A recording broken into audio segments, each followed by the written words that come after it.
पण आज त्यांचं घडो म्हणणं एका विशिष्ट वाटेवर जाणार आहे. घडो वाटेवर असू शकतील संतांकडे जाताना, पण आज संतांची वाट भक्तीची आहे, प्रेमाची आहे. संतांकडे जाताना मुख्यतः काही वाटा आपल्याला दिसतात. काही लोक संतांकडे चमत्कार बघून येतात. चमत्कार पाहिले की लोकांना असं वाटते संत जीवन त्या दिशेला समाज. अहो अनेक संतांकडे, सद्गुरु गजानन महाराजांकडे लोक चमत्कार बघून गेले. कल्याण झाले. सुरुवातीचा टप्पा ज्ञानोबा मुक्ताबाईंचा, अर्ध्या चरणात ज्ञानोबांनी चमत्काराची व्याख्या सांगितली. मिरविला बळीवार सिद्धायचा. इच्छा नव्हती पण हे करावं लागलं. काय करता? इच्छा नव्हती भिंत चालवण्याची, चालवावी लागली. इच्छा नव्हती वेळा बोलवण्याची, बोलवावा लागला. समाज काही वेगळं दिसलं की काय, 3 लाख रुपयाचा चिचुका घेतला लोकांनी. इथं चिंचा जास्त म्हणून तात्यांना अपार कष्ट करावे लागले या मंदिराची उभारणी करण्यासाठी. अजून वाट बघतोय आपण तात्यांचं मंदिर. आपण ताकदून पूर्ण होत नाहीये, आपण कमी पडतोय. पैसा गोळा करणं, काम पुढे नेणं सर्व होत नाही. आपलं काम काहीतरी नवीन निघत राहतं, बाकी राहतात. आत्ताच्या काळात जर एवढं कठीण आहे तर या महात्म्यांनी हे उभारताना किती कष्ट कशी असते. तिथल्या प्रत्येक चिंचेच्या झाडाबरोबर तात्यांचा संबंध आहे. आजही तात्यांची उपासना, तात्यांचं भजन या परिसरात असं म्हणतात धडवडत आहे. वाटतंय सोपं आहे सगळं, सोपं नाही ना. मोठी माणसं तशी मोठी होत नाही, पायाखाली त्याच्याकरता काही घ्यावं. सज्जनाची वाट उघडत असते, दुर्जनाची वाट सुलभ असते. वरलीचा धंदा प्युअर 2 महिने, पण फुल इमानदारी सुरू. हिंदुस्थानात तसं गाव नाही, जगावात रतन खत्रीचं नाव. जे देव जे वरली मटका ओपन में लगा तो खोलच में एकदम इमानदारी सुरू. काय त्या वरलीची चिठ्ठी पाहिली, एवढी चिठ्ठी, काय ब्रँडेड पेपर नाही, काही थंब नाही, काय प्रिंट कॉपी नाही, काही IMP VIP कापड पेपर नाही. एवढी चिठ्ठी, पण लाख रुपयाचं घर लागू द्या, पैसे भेटणार. वरलीचा धंदा प्युअर 2 नंबर, फुल इमानदारी सुरू आहे. नीटचा पेपर धंदा नंबर 1, फुल 2 नंबर. TET CET हे विशाल महाराज कोलेचं कीर्तन 100% खरं आहे. ज्या देशातले विद्यार्थी पेपर फुटीनं आंदोलन करतात त्या देशाला तुम्ही गुगलला सर्च करा, कोणते कोणते देश हसताय आपल्याला. रागा लावून मतदान करतो आपण. जोक नाही महाराज. आज पेपर फुटी उघडकीला आली याचा अर्थ याच्या अगोदर हजारो पोरं तुम्ही बोगस लागलेले, हजारो डॉक्टर तुम्ही बोगस केलेले, हजारो इंजिनियर तुम्ही बोगस केलेले. आज आम्हाला कळायला लागलं ना. आणि जे मेरिट मधले पोर होते, खरा अभ्यास पोर होते, जे लागू शकत होते, त्यांचं काय? एखाद्या लेखीबाईवर बलात्कार करणारा जेवढा दोषी आहे ना, तेवढ्या या कीर्तनात बसलेल्या अभ्यास करणाऱ्या पोरींचं आयुष्य उद्ध्वस्त करणारा दोषी आहे. जगातली सगळ्यात मोठी कठीण गोष्ट आहे आज आपलं आयुष्य स्टेबल करणं. जा पुण्यात, मुंबईला, नागपूरला, लातूरला रात्रंदिवस अभ्यास करतात महाराज. पोरं अकॅडमीत जाऊन पहा तुम्ही, रात्री दिवस निघलेला असतो अकॅडमीला. 3:30, 4:00 वाजेपर्यंत अभ्यास करतात काही पोरं. 4 ते 7, 3 तास झोपून पुन्हा अभ्यास करून, पुन्हा थोडी झोप घेऊन, पुन्हा अभ्यास करून, दुपारी 3 वाजेला आंघोळ करून जेवणारी पोरं मी पाहिजे. कॉम्प्युटर टेक्नॉलॉजीचं युग आहे, सहज कोणाला काही मिळत नाही. मोजक्याच लोकांचं बरं चाललं इथं. काय सांगा, पण अवघड आहे हे. आता बोललो की लोकांना राजकारण वाटतं. पण ज्या देशात विद्यार्थी आंदोलन करतात, पेपर फुटी करतात, तो या देशाचा अपमानच आहे. हे नको होतं घडायला लागलं. काम करायला तयार हो. कीर्तनात असते बसलेले पोरं शेकडो. त्या पोरांनी स्वतःचा विचार आपण त्यांच्याकडे फोन केला तर ही पोरं काम करायला तयार आहे, पण त्यांच्या हाताला काम नाही. काय काम करते अशी परिस्थिती. झालं. मी सांगत होतो की सज्जनाला कष्ट आहे, दुर्जनाला होत नाही कष्ट. हे सहज होतं. अपार कष्ट, मेहनत, जिद्द, चिकाटी करून तात्यांनी सगळं मिळवलं. लोक चमत्कार बघितला की लवकर किती तरी आमच्या गजानन महाराजांच्या चरित्रामध्ये अनेक चमत्कार सांगितले. माय माऊलीची, गुरु माऊलीची, ऐकावी ती थोरवी, सुक्या झाडाला गजाननान पुढली पारवी, सुक्या झाडाला गजाननान पुढली पारवी, उष्टे अन्न खाता स्वामीला बंकट करी विरोध, चराचरी ब्रह्मनांद तो केला तयाला बोध, उपदेशाने त्या ब्रह्मज्ञानाने त्या, उपदेशाने त्या ब्रह्मज्ञानाने त्या, तिरस्कार तो घालवी, सुक्या झाडाला गजाननान पुढली पालवी. माय माऊलीची, गुरु माऊलीची, ऐकावी ती थोरवी, सुक्या झाडाला गजाननान पुढली पालवी. चमत्कार बघून लोक संत जीवनाकडे जातात. हजारो उदाहरणे काय बघितलं की लोकांना असं वाटतं. चमत्काराची एक पहिली नजर आहे संतांकडे जातानाची. तो पाहिला लोकांना. महाराज म्हणतात ना, शुद्ध कसोनी पाहावे, वरल्या रंगानं भुलावे, तुका मध्ये घ्यावे जेणे नोही तुटीची. असं काही निवडा जैसे तुकोरी घेतले. कोणाच्या मागे काय झालं? सब शुद्धो की बाजार में पत्रों का व्यापार चल रहा. साधूच्या मागे जायचंय ना, संतांच्या मागे जायचंय ना. चमत्काराची नजर न्यून नजर आहे, चुकीची नजर आहे. फक्त चमत्कार बघून जाऊ नका. लोक तुम्हाला हात चलाकीवर चमत्कार दाखवतील, मग काय फसता का? काय वेगळा होता तेव्हा. उपासना वेगळी होती. तुम्हाला तुम्ही त्रास होईल, तुम्हाला जाऊ नका. काही लोक वैभवाच्या नजरेनं संतांकडे जातात. याचं वैभव मोठं, ते मोठे संत. त्या दादू पिंजारीच्या चरित्रात कथा सांगितली जाते. कानोपात्रा खोदू आणि पिंजारी तो दादू, असं वर्णन आहे. असं म्हणजे एकदा काशीचा एक कोतवाल त्यांना भेटायला आणि आल्या आल्या जिथं दादू पिंजारी राहतात तिथं गेला. विचारलं, या दादू पिंजारीनं आमचे काही संत रहते क्या? आज बोले रहते. काय म्हणता घर? वो जो सामने कुटिया है ना, वही दादू पिंजारी रहते. ज्याला विचारलं तो झाडू मारत होता वाटेला, रस्त्याला. त्या कोतवालाला राग आला. त्यानं बाई मागे केली, थाळकन काना खाली मारली. मैं संत दादू पिंजारी जी का घर पूछ रहा हूं. आजी बोले वही घर है. मोठे कोणीतरी साधू झोपडीत राहते. त्या घराजवळ गेला झोपडीजवळ आणि तिथे एक व्यक्ती भेटला. त्यांना विचारलं, चाचा या दादू पिंजारी नाम क्यों कोई संत रहते? आजी बोले रहते. उनका घर यही तो कुटिया है उनकी. और कहाँ है वो भला महात्मा? वो जो सामने झाड़ू लगा रहे हैं ना, वही दादू पिंजारी है. म्हणजे ज्याला भेटायला आलो त्याच्याच थोबाडीत शर्मेनं लाजून जरा महाराजांकडे गेला, पाय धरले. महाराज चुकत जाईल बरं का. या पत्रात आम्हाला मी वाईट माणूस नाही, पण तुम्हाला भेटायला.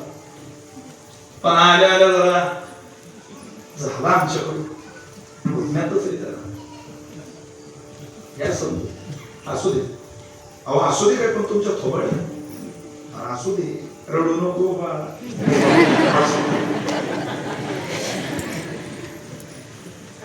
अहो पण तरी तुमच्या थोबाडीत मारली. दादू पिंजारी म्हटले, आमच्या बायका घागर आणायला बाजारात गेल्या तर 4दा तपासून घेतात. एकदा साधू तपासून घेतला तर याचा अर्थ सगळ्यांनी अशीच तपासून घेतली. त्याला म्हणायला लागतं ना. पण वर कुठं ना ओठात चांगलं आहे, पण पोटातही पाहिजे ना. पोटाला काय करता नाही, खूप चांगलं कीर्तन करता विशाल महाराज. 2-4-5 वर्ष ऐकत तुम्ही, आवाज गेला मग काय. कोणालाही साधू म्हणायचं, कोणालाही संत म्हणायचं. सुख या डोळ्यांची की हे डोळे लवकर विश्वासार्थी करत जातात.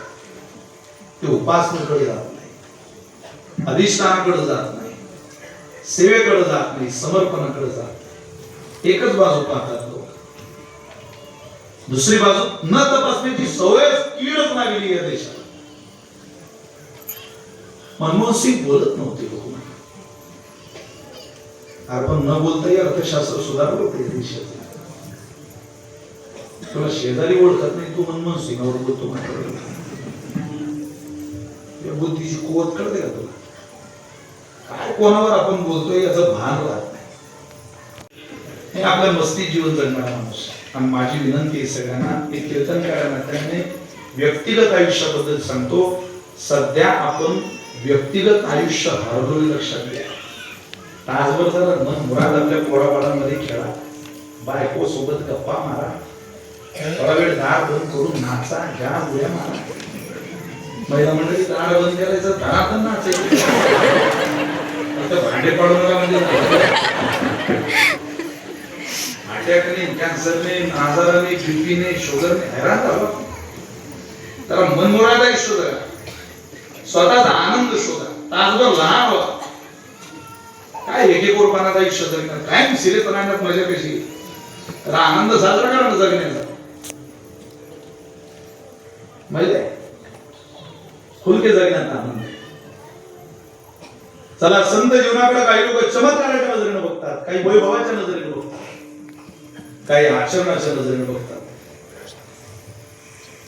काही ज्ञानाच्या नजरेने बघतात. आता ही प्रत्येक सगळी उदाहरणं आपल्याला सांगता येतील. विविध नजरेनं लोक संत जीवनाकडे बघतात. अनुभवाची नजर आहे संत जीवनाकडे पाहण्याची, त्या नजरेनं सुद्धा समाज संत जीवनाकडे जातो. पण संत वाङ्मयामध्ये संत जीवनाकडे बघण्याची नजर जास्त ज्ञानाची नाही, जास्त अनुभवाची नाही, जास्त वैभवाची नाही, जास्त चारित्र्याची नाही. ती केवळ आणि केवळ जास्तीत जास्त भक्तीची. ज्यांची नजर भक्ती प्रेमात कधी बदलत नाही असं जीवन संतांना संत म्हणून अभिप्रेत आहे. ज्यांचं प्रेम बदलत नाही, भूमिका जगण्याचं बदलत नाही, ते जीवन संतांना अपेक्षित आहे. आपलं सगळ्यांचं जीवन बदलणार आहे. माणसाचं जीवन किती बदलणार आहे तुम्हाला ज्ञानोबांच्या काही ओव्या सांगताय का? किती ठिकाणी आपलं सगळं बदलत. पहिली बाळ जसे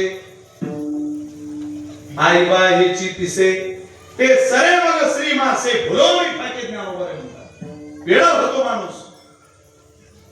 हे ज्यांचे प्रेम विठ्ठली ऐकायच्या अगोदर हे ऐका. नजर तिकडे प्रेमाकडे का गेली तो गोबारीची? कारण विभागणीतच प्रेम दिसतंय. पहिली बाळ जसे बालपणात माणसाचं प्रेम असतं कोणावर? आईवर. आई बा आई बा आई आई आई आई आई बा हेची पिसे, ते सरे. बालपण सरलं कि मग कोणावर प्रेम करत? ते सरे मग श्री मासे. तिच्यावर नाही, तिच्या मासावर ज्ञानोबा म्हटले. रागवू नको, ज्ञानोबा म्हटले परे करे. ते सरे मग श्री मासे, तिच्या मासकडावर तुझं प्रेम आहे. भुलवणी ठाके विडावशी. किती काळ करून बघ प्रेम तिच्यावर. आपण म्हातारपण दारावर थाप मारणारे विसरला का पठ्य आहे? श्री भोगिता पावो वृद्धाप्य लागे येवो ज्ञानोबा म्हणतात. तेव्हा तोची प्रेम भाव बाळकासी आणि म्हातारपणानं दारावर थाप मारली की माणसं म्हणतात आमचं प्रेम आमच्या मुलावर आहे. पहिल्यांदा आईवर, दुसऱ्यांदा स्त्रीवर आणि तिसऱ्यांदा लेकरावर. या भूमिका आहे. चित्ताराधी स्त्रीचे आणि तियेचे छंदे नाचे ज्ञानोबा म्हणतात. माकड गारुडी याचे जैसे होय. अरे ते माकड जसं गारुड्याच्या तालावर नाचतं तसं तुझं प्रेम वयापरत्वे बदलतं, पण ज्यांच्या प्रेमाची भूमिका स्वप्नात सुद्धा बदलत नाही असं प्रेम पांडुरंगावर करणारं जीवन केवळ केवळ केवळ संत जीवन आहे. आणि मला त्या जीवनाची ओढ लागली आहे. पाहून त्याचं पहिलं जीवन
आम्हाला त्यांच्या समागमाकडे देवा.